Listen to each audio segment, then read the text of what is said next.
Hi అండి, నమస్తే. ఈరోజు వీడియోలో చికెన్ కర్రీని 2 రకాలుగా టేస్టీగా ఎలా తయారు చేయాలో చూద్దాం. ముందుగా కడాయి పెట్టుకుని 4 టేబుల్ స్పూన్స్ ఆయిల్ వేసుకోవాలి. ఇప్పుడు కట్ చేసుకున్న ఆనియన్స్ని కొద్దిగా పసుపుని వేసుకొని కలుపుకోవాలి.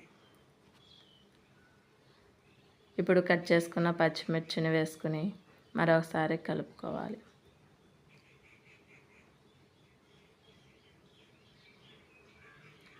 ఆనియన్స్ ఈ విధంగా ఫ్రై అయిన తర్వాత అల్లం, వెల్లుల్లి, పచ్చిమిర్చి, జీడిపప్పు కలిపి పేస్ట్ చేసుకుని వేసుకోవాలి.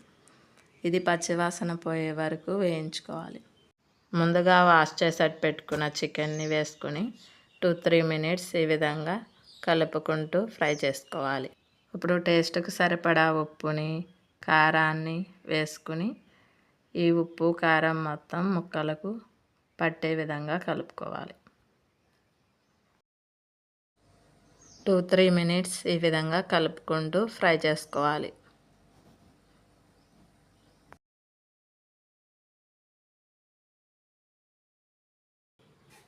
ఇప్పుడు ఈ ముక్కలు మునిగేంత వరకు వాటర్ పోసుకోవాలి.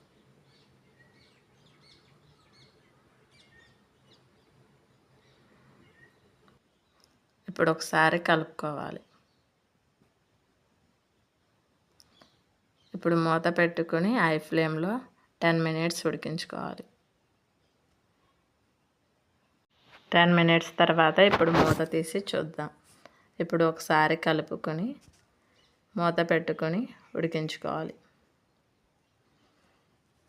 మరొక 5 మినిట్స్ తర్వాత మూత తీసి చూద్దాం.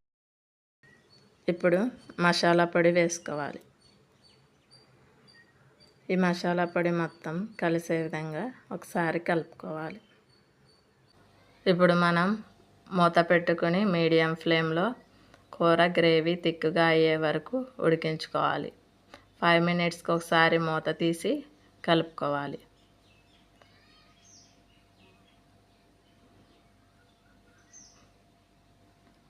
ఇప్పుడు మరి ఒక 5 మినిట్స్ తర్వాత మూత తీసి చూద్దాం.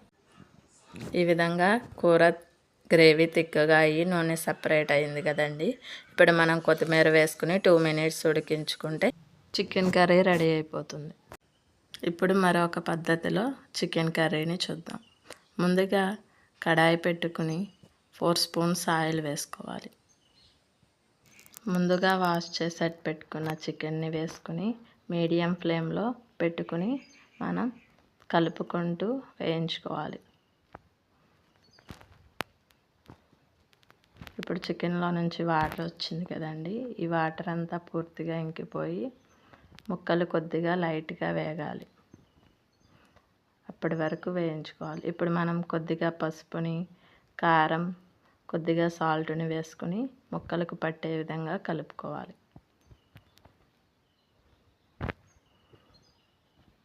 ఈ విధంగా కొద్దిగా చికెన్ ముక్కలను వేయించుకొని కర్రీ చేసుకుంటే చాలా రుచిగా ఉంటుందండి. మీరు కూడా ఒకసారి ట్రై చేయండి. ఈ రెసిపీ ట్రై చేసి ఎలా వచ్చిందో కామెంట్ చేయండి.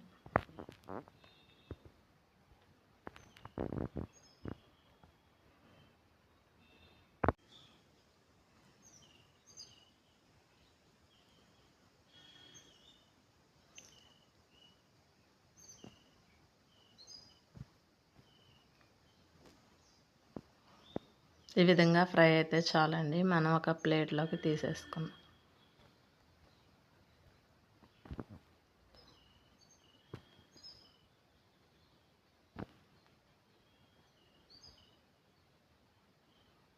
ఇప్పుడు ఈ ఆయిల్లోనే ఆనియన్ ముక్కలు వేసుకొని ఫ్రై చేసుకోవాలి. ఇప్పుడు పచ్చిమిర్చి కూడా వేసుకుందాం.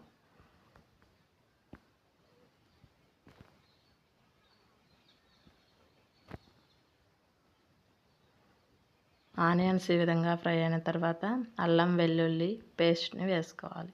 ఇది పచ్చివాసన పోయే వరకు వేయించుకోవాలి. లో ఫ్లేమ్లో పెట్టుకుని పచ్చివాసన పోయే వరకు వేయించుకోవాలి.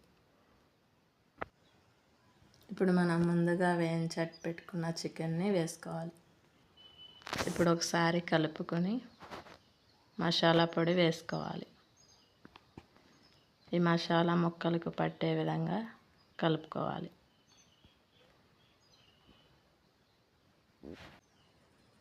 ఇప్పుడు మనం టేస్ట్కి సరిపడా ఉప్పు, కారం వేసుకోవాలి.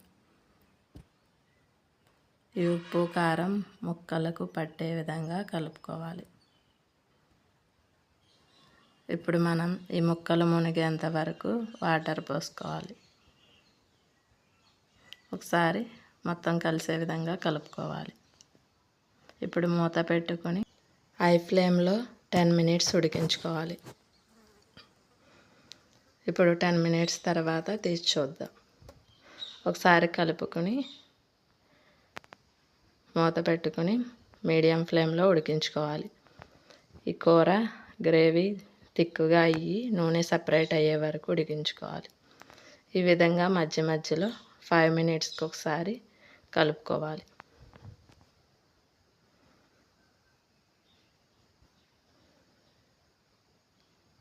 ఈ విధంగా గ్రేవీ థిక్గా అయ్యి నూనె సపరేట్ అయింది కదండి. కర్రీ రెడీ అయిపోయింది.